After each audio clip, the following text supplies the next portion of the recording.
There are plenty of microgreens growers out there, but should you become one? I'm gonna be real honest. Becoming a microgreens grower is not for everyone, and you should really watch this video before you even consider this endeavor. It's about time you hear what being a microgreens grower really entails, because I feel like everybody's excited for this opportunity, but not aware of the realities. In this video, I'm gonna cover the whole spectrum of microgreens grower types, including just growing for yourself and your family, maybe doing it as a side hustle, all the way up to becoming a full-on microgreens farmer and running a larger scale microgreens business. And by the end of this video, you're going to have some real clarity around if you should become a microgreens grower. For the best microgreens content on the internet, be sure to subscribe to my YouTube channel and ring the bell. That way you get notified when I come out with new microgreens videos on Tuesdays. I've been doing this whole microgreens thing for 7 years now, and I've come to realize this is really not for everybody. I personally have been able to make it work for myself, but there's been a lot of factors that have allowed me to make it work and love it. But should you become a microgreens grower? That's a different question. Let's dive in. First off, there really is a spectrum when it comes to becoming a microgreens grower. On one end, you can enjoy growing some of your own food at home, growing a microgreens tray here and there, and just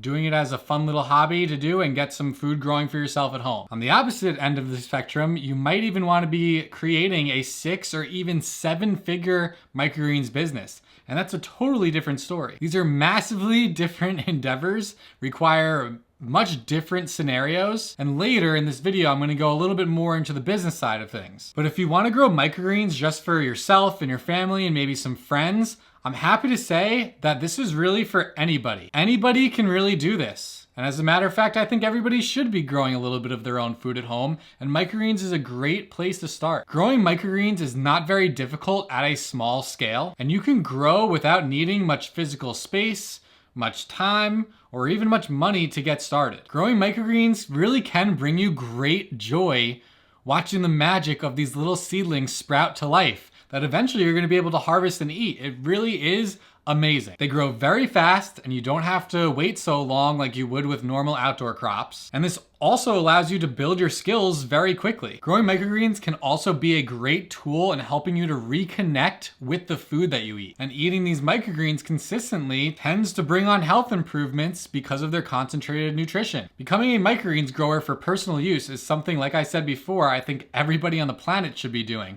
But doing it for a business is a whole different story. There's a big difference between growing one tray at a time or a few trays at a time versus growing dozens, if not hundreds of trays for customers that are relying on you. It's a big responsibility. Not to mention, you're running a business, so there's the time commitment, the space and the equipment you'll need, and really a whole lot of other components that come with running a larger business. It's important to think about what type of microgreens grower you really want to be, and at what scale you want to pursue this endeavor. This is why I always recommend starting small, growing for yourself, and then working your way up slowly if you decide you do want to pursue growing microgreens as a business. See if you even like growing first before you start dedicating yourself and committing to providing a product and service for customers. Being a business owner or entrepreneur is really not for everyone. This is just the hard truth. Not everybody has what it takes to run a business. It's one of the hardest things that I've ever done. And it is very difficult to run a successful business. There are many hats you have to wear, and it can become very overwhelming very quickly. Being an entrepreneur is really about being flexible and creative as you solve different problems for yourself and figure things out every single day. If you're the type of person who doesn't want to really think very hard and you may just want to go about your day doing your tasks and getting your work done, then running a business may not be for you. Sure, the work tasks in the beginning that you just have to get done that aren't super mind intensive. There's gonna be a lot of that in the beginning, especially when you're first starting out and you don't have employees. But as you're doing all of that hands-on work, there's also gonna be 1,000 other things that you have to be doing, and not all of them are easy. For instance, putting systems in place is one of the first things that you're gonna have to do as a business owner. How will you get customers? How will you onboard those customers? How will you keep track of the necessary growing you're gonna have to do to fill those orders? How are you gonna bill the customers? How about the logistics behind fulfilling those orders? Then there's branding, bookkeeping,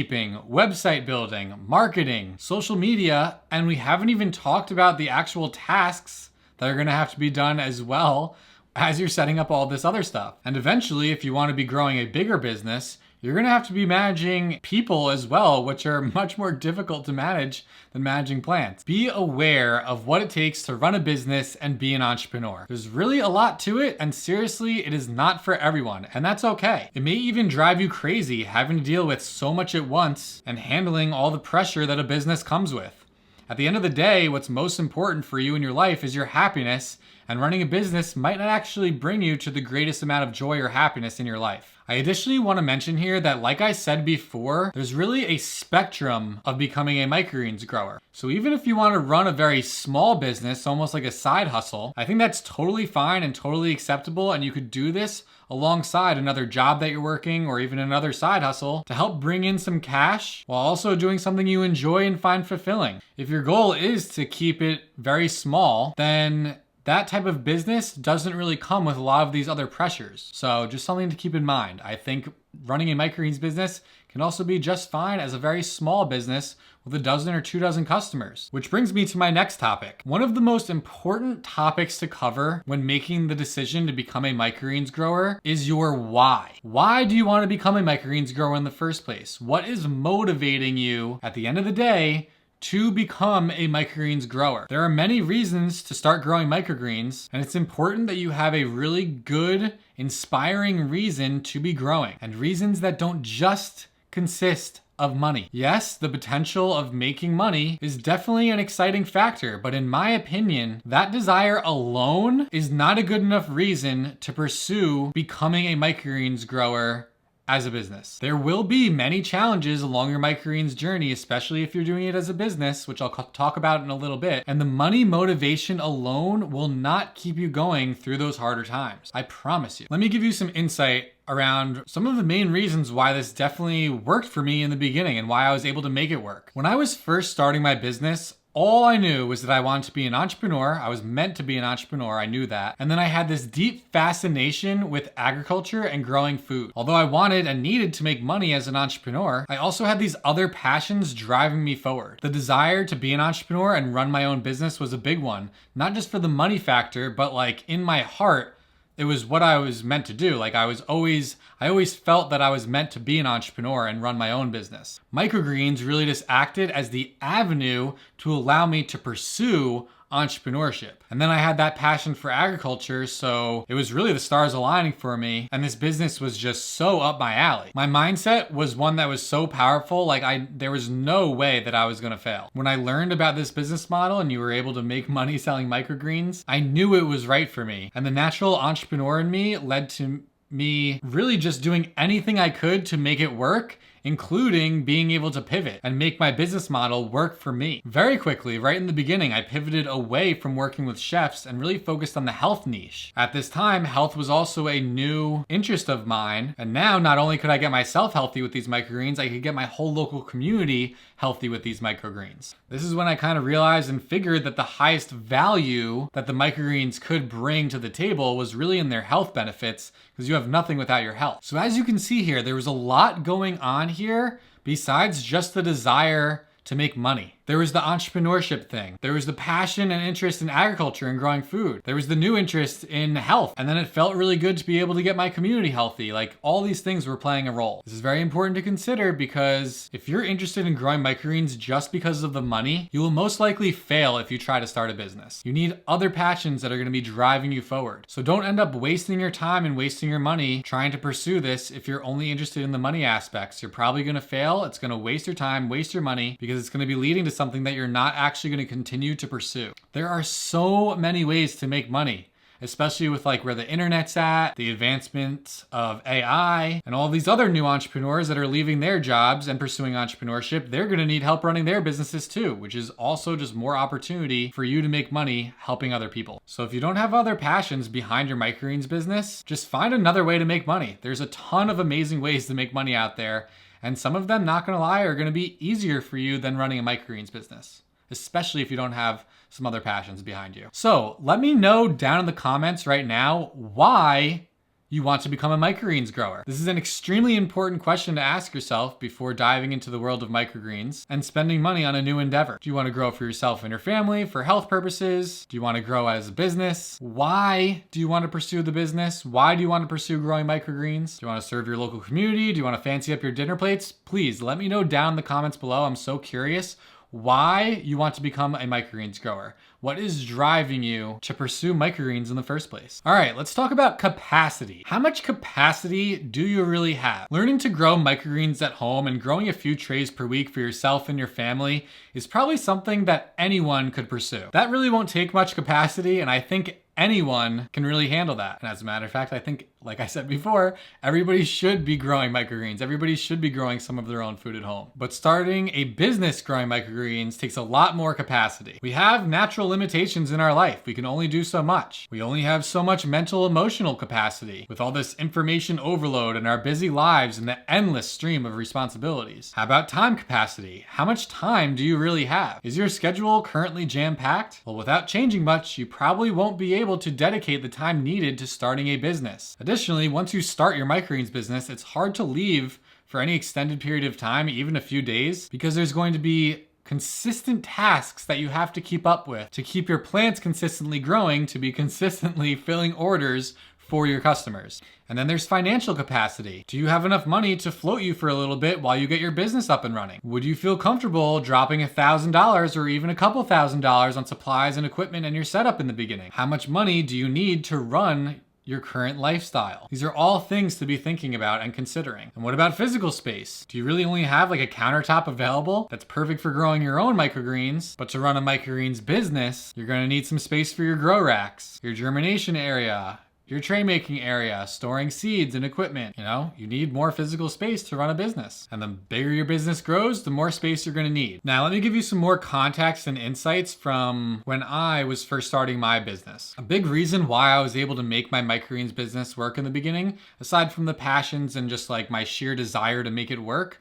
was also my capacity. I started from my parents' basement and I had enough space for a few grow racks to get myself started down there. That grow space was free, and I was also living in that house rent-free. Not to mention, most of the food that I was eating was free because I was eating my parents' food. I was getting taken care of by my parents after I graduated college. I was living at home for a bit. This greatly helped me from a financial capacity because I didn't have these other financial pain points. And this also allowed me to dedicate like all my time to the business in the beginning. Time and money are often interrelated, but at this point in time, I really did have no costs and all of the time in the world. I was also able to dedicate 100% of my mental capacity to the business as well. In the beginning, my whole life was microgreens business. That's all I was doing. It was all I was thinking about. And when you have that opportunity combined with the passions driving it forward, you know, this is a big contributing factor to allowing me to make this business work for myself. So think realistically about the capacity that you have in all these sectors before diving into the deep end. And again, start in the shallow end, just growing for yourself before you take on the required capacity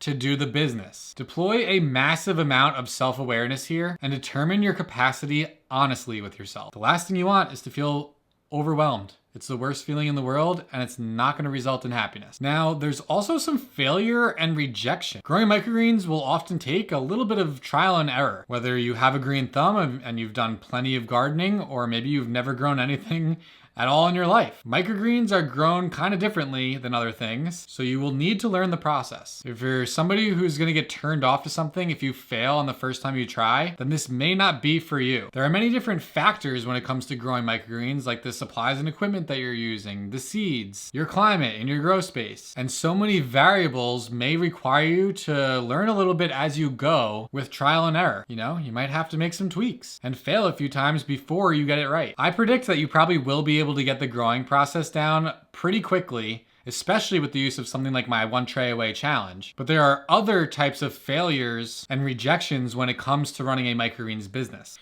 The sales process, for instance, is necessary in any business, and when it comes to getting new customers to buy your products or subscribe to your delivery service, there's going to be plenty of rejections, plenty of no's. Not every storefront, not every distributor, not every restaurant or chef, and not every home consumer is going to want your microgreens. You will have to be okay with getting rejected, sometimes majority of the time, and you're going to have to be okay with that. Additionally, you may experience some failures in the grow room from time to time, resulting in lost crops, some lost trays, and maybe even having to make a customer wait an extra week for their product. I'm warning you now on some of the struggles of being a microgreens grower, so if you do pursue it, try not to let these failures and rejections drive you crazy. It's just part of the game. Look at them as learning experiences and keep on improving every single day. Understand that becoming a microgreens grower does require a bit of patience. You're going to need to deal with that learning curve and also deal with some rejections along the way, so be prepared for it. It's hard to explain all the different pain points and hardships when it comes to running a business or running a microgreens business because it's just a lot. Like I said before, running a business is one of the hardest things that you can do. I can't possibly sum up the amount of effort and hard work that I've put in the past 7 years of running my microgreens business, but just know that running any type of business is going to come with these hardships, so you're going to have to be strong about it and also become an epic problem solver. From figuring out your growing processes, to mapping out all your business systems, to managing employees and nailing your logistics, running a business is no easy feat. And running a microgreens business is just the same. So don't take this message lightly. I see too many people getting hyped about the microgreens business solely because you can make money doing it and run your own business. Now, if you have some other passions behind it, I think it can be an amazing tool to get you into the world of entrepreneurship if you feel like that's right for you. But just know that this is not easy, and many of you watching this video may be much happier just growing some microgreens for yourselves at home while making most or all of your money outside of your microgreens endeavors. All right, growers, we've covered a lot in this video. Make sure you really understand what you're getting yourself into when it comes to becoming a microgreens grower and what will be required of you based on where you fall on that microgreens spectrum. Make sure you have some passion behind these decisions and be very honest with yourself regarding how much you can really take on. Your happiness depends on it. Now you know if you should really become a microgreens grower in the first place and to what degree you may want to take your microgreens endeavor. Now, if you've decided that you are ready to start growing microgreens and you want to learn the proper methods alongside an awesome microgreens community for support, join my 1 tray away challenge to do exactly that. I created my microgreens challenge to teach anyone, anywhere, foolproof methods for growing microgreens at home, where I walk you through the process day by day, eliminating your chance for failure. To learn more, simply go to the webpage at onetrayaway.com, and I hope to see you in an upcoming challenge. To learn if it's even still a good idea to start a microgreens business in 2024, click this video or watch my other video for a whopping 25 tips for microgreens growers that will surely level up your game. If you like this video, hit that like button, subscribe to my YouTube channel, and be sure to share this video with anybody you think it may help. Thanks again, and I'll see you next time. Peace.